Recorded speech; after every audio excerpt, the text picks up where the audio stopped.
Welcome here in this class of science. Children, we were doing respiration, and in my last lecture, I've explained the mechanism of respiration in human beings. And today, we are going to start with the respiration in other organisms. So, I explained you last time that in human beings, lungs are the main respiratory organs. You see here, the exchange of gases in human beings takes place through the lungs. I told you that millions and millions of these sac-like structures called alveoli are present in the lungs. Right? I told you that air enters in the respiratory tract through nostrils, then nasal cavity, pharynx, larynx, and then it comes into windpipe, which we call as trachea. This is trachea. Trachea divides into two bronchial tubes. These are bronchial tubes. Right enters into right lung and left enters into left lung. So, on entering lungs, they divide and redivide and form innumerable bronchioles, each entering into alveoli. So you see here these circular structures. These are alveoli, and exchange of gases takes place with these alveoli, as alveoli are surrounded by large number of blood capillaries, right? And the wall of the alveoli is very thin. So diffusion of gases can take place in alveoli. Oxygen from alveoli enters into blood, and carbon dioxide, which is present in the blood, that enters back into the alveoli. So what we have learned here is that the respiratory organs in human beings are lungs, and exchange of gases takes place in alveoli. Now, when we come back to other organisms, let us start with the preliminary ones, the very small or the microorganism, so-called protozoans. So, if we look at the protozoans like amoeba and paramecium. Here you see it is amoeba and it is paramecium. Both of them are unicellular organisms. And here, in case of amoeba and paramecium, the walls are semi-permeable. Thin semi-permeable cell membrane is there. And the exchange of gases takes place through this semi-permeable plasma membrane or body membrane. So, in case of unicellular organism like amoeba and paramecium, exchange of gases takes place through plasma membrane or cell membrane, which is covering their body. Right? This plasma membrane is semi-permeable and allows entry and exit of required substances. Right? So, in case of amoeba and paramecium, the exchange of gases takes place through this outer body wall called plasma membrane. Right? So, for the process of exchange of gases involves only the same physical process that we call as the diffusion. So, in unicellular organism, exchange of gases takes place through cell membrane or body membrane by the process of diffusion. Right? Now, next, let us see how the respiration takes place in insects. Right? How respiration takes place in insects. If you look here at this figure carefully, you can see that this is the respiratory system of an insect. You see here, it consists of network of tubes, and these tubes are called trachea. Trachea is the plural word and trachea is the singular word. So, in case of insects, there is present a network of tubes which we call as tracheal tubes. Now, these tubes opens to exterior by small pores which we call as the spiracles, right? Which we call as the spiracles. Clear? So, in insects, the respiration takes place through trachea and spiracles. Is it clear to you? In all the insects, the whole body consists of a network of tracheal tubes. Right? the whole body consists of a network of tracheal tubes, and on the both sides of the body, these tracheal tubes, they open by small openings which we call as spiracles. So the two things which help in respiration or exchange of gases in insects are the tracheal tubes and spiracles. Is it clear to you? Okay. Let us now move to the next. Here you see the earthworm. These are the organisms which are present in the soil. So their moist skin helps in the respiration. In case of earthworm, the moist skin of the organism helps in exchange of gases, right? And the exchange of gases that takes place by the simple process which we call as diffusion. So here again it is clear to you that in case of earthworm, exchange of gases takes place through the moist skin of the organism by the simple physical process of diffusion. Diffusion is the process in which substances move from higher concentration to low concentration. The movement of substance from higher concentration to lower concentration takes place, right? So here diffusion takes place, or the exchange of gases takes place by diffusion through the moist skin of the earthworm. Coming to the next, here you see the frog, right? Frog, you know, is an amphibian, right? Frog is an amphibian. That means it lives two types of life. It can live on land as well as it can live in water. So it uses different types of procedures for respiration when it is in water and when it is on land, right? You see here a pair of lungs is present in case of frogs, right? A pair of lungs is present, and these lungs are used for exchange of gases when the organism is on land. So when frogs are on land, they respire through a pair of lungs, right? This type of respiration is called pulmonary respiration.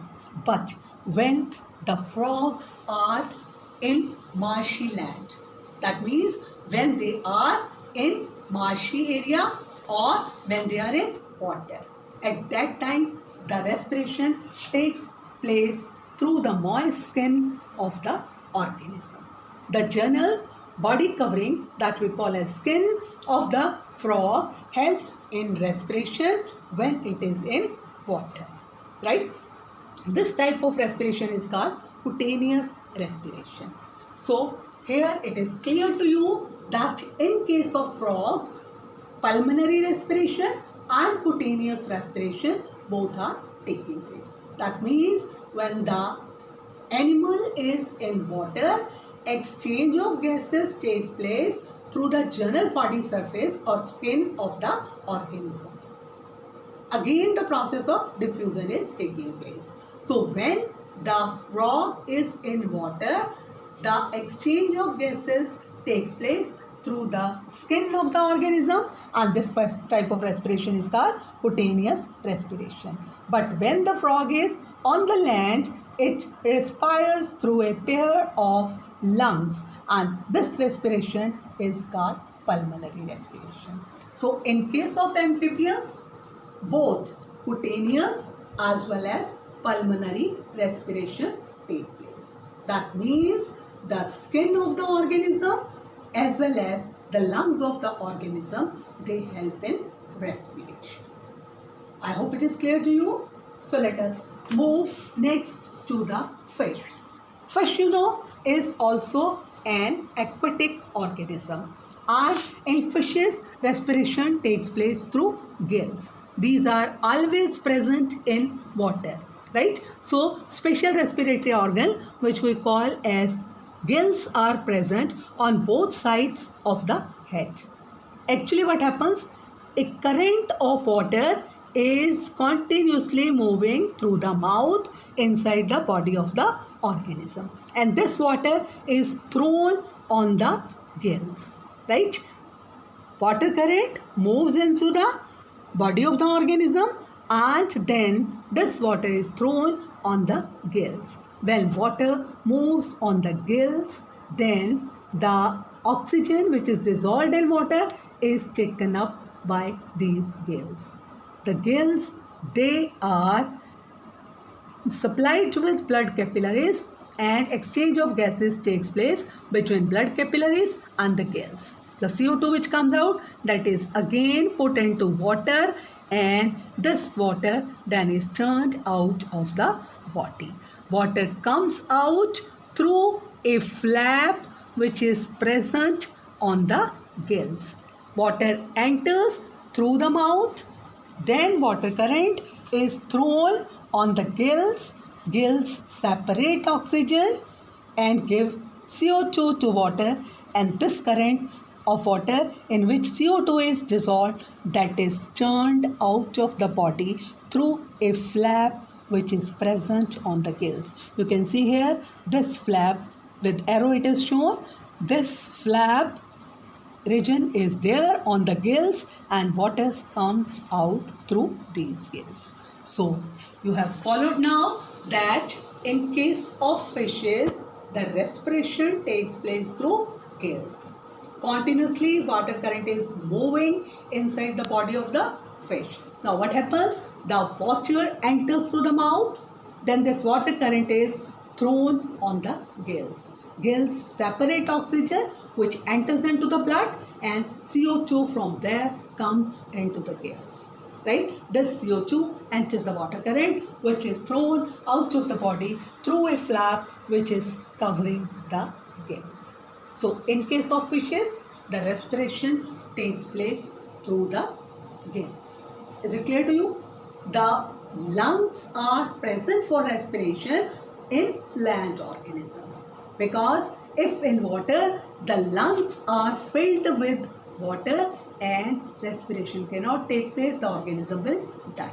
So land organisms, they respire through lungs, and the aquatic organism, either they respire through their skin or through the gills. The animals like fishes, they respire through gills, and the other unicellular organisms like amoeba, paramecium, etc., they respire through their general body surface or skin by the process of diffusion.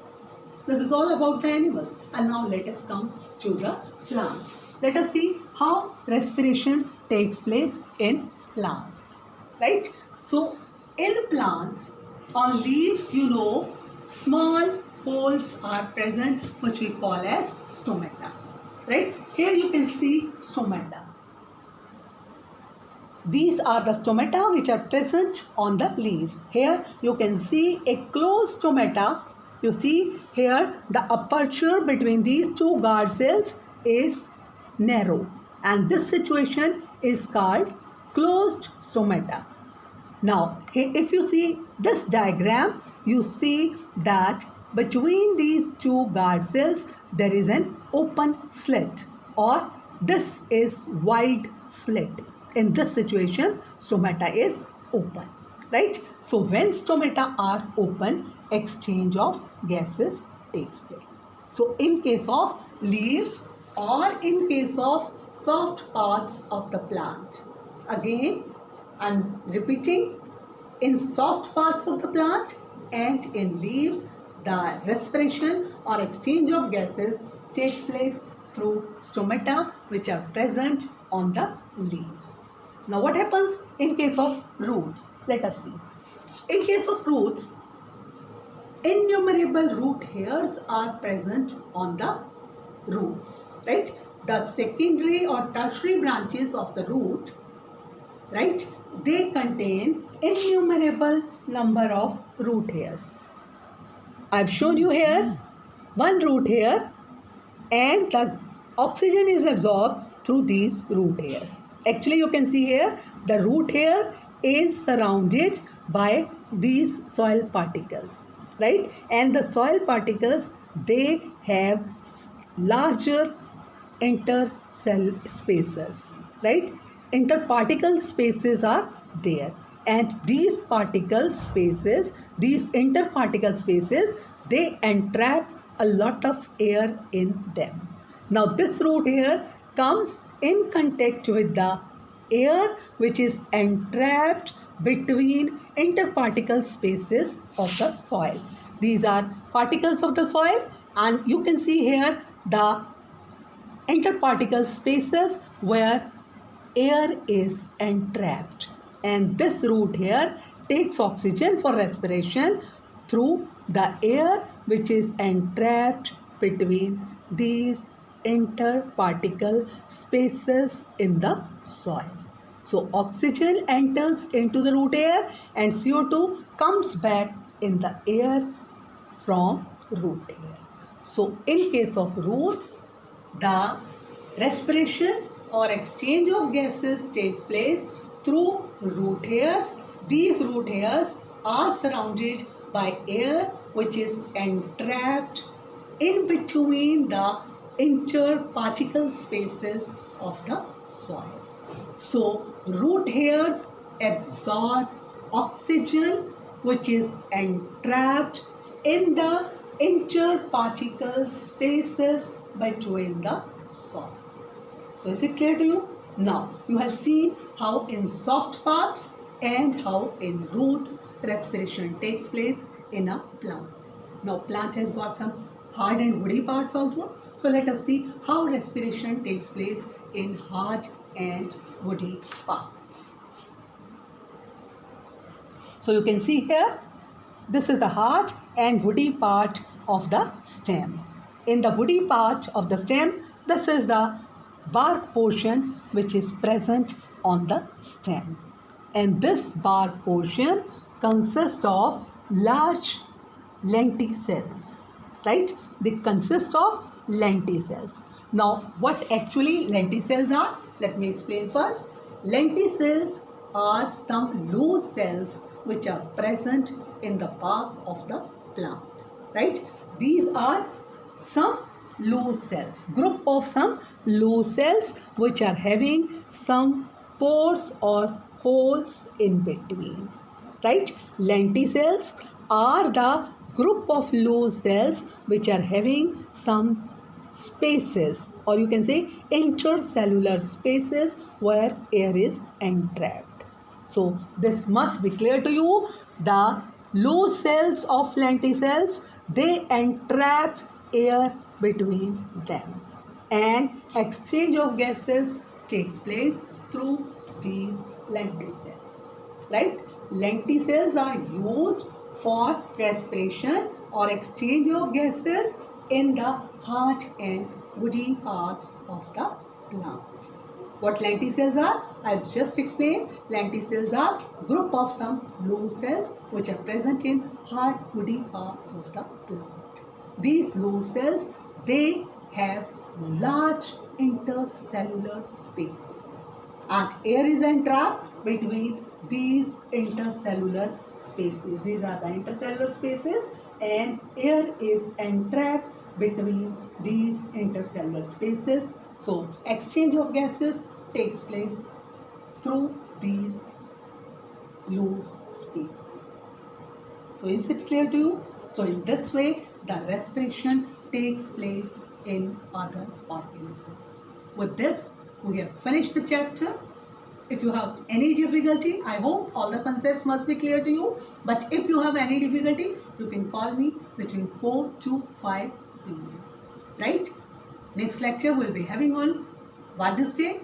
Till then, stay home, stay safe. All the best. Thank you. Thank you so much.